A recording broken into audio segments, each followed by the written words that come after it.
Weekend episode రోజు king Nagarjuna గారు కళ్యాణ్‌కి గట్టి క్లాసే ఇచ్చారట. సాటర్డే ఎపిసోడ్‌లో ప్రతి కంటెస్టెంట్‌కి నాగార్జున గారి చేతుల మీదుగా గట్టి డోసే పడుతూ ఉంటుంది. ఇందులో భాగంగానే హౌస్‌మేట్స్ అందరితో మాట్లాడుతూ ఈ వారమంతా బీబీపేట టాస్క్‌లో భాగంగా కంటెస్టెంట్స్ అందరూ కొత్త గెటప్స్ వేశారు.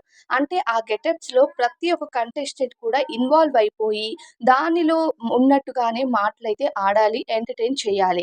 కానీ ఏ ఒక్కరైనా హౌస్‌లో సరిగ్గా ఎంటర్‌టైన్ చేశారా అని ప్రశ్నించారట. ఇక కళ్యాణ్ తరపున మాట్లాడుతూ నాగార్జున గారు ఇలా చెప్పారట. "కళ్యాణ్, నువ్వు టాస్క్‌లు మాత్రమే ఆడితే సరిపోతుందా హౌస్‌లో?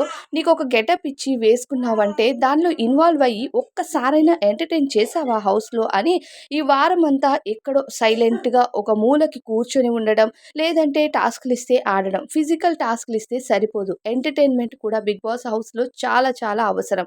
అలానే హౌస్‌లో ఎందుకు ఉంటున్నాము అనేది కూడా చాలా ఇంపార్టెంట్. ఎందుకంటే నామినేషన్స్‌లో ఉన్నప్పుడు మాత్రం యాక్టివ్‌గా ఆడేసి, మిగతా టైంలో నార్మల్‌గా ఉంటామంటే ఏ కంటెస్టెంట్‌కి కూడా ఇక్కడ వర్కౌట్ అవ్వదు అంటూ నాగార్జున గారు గట్టి క్లాసే ఇచ్చారట. దీనికి కారణం సంజన అనే చెప్పొచ్చు. సంజన నామినేషన్స్‌లో ఉండడంతో ఈ వారం సంజన కాస్త ఓవర్ డోస్ ఇవ్వడానికి ట్రై చేసిందనే చెప్పాలి హౌస్‌లో.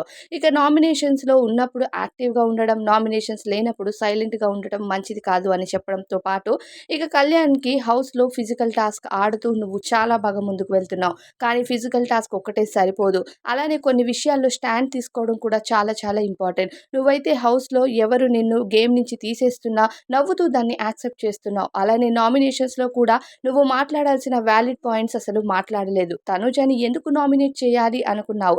మళ్ళీ ఎందుకు నామినేట్ చేయకుండా సరేలే అని ఊరుకున్నావు. రమ్యని ఎందుకు నామినేట్ చేయలేదు. నీకు వాలిడ్ పాయింట్స్ ఉన్నాయి కదా అని ప్రశ్నించారట కింగ్ నాగార్జున గారు. నిజంగానే రమ్యని కనుక కళ్యాణ్ నామినేట్ చేసుంటే ఈ వారం కళ్యాణ్ గ్రాఫ్ మరింత పెరిగేదని అనుకుంటున్నా. మరి మీ ఫీలింగ్ ఏంటో కామెంట్ చేయండి.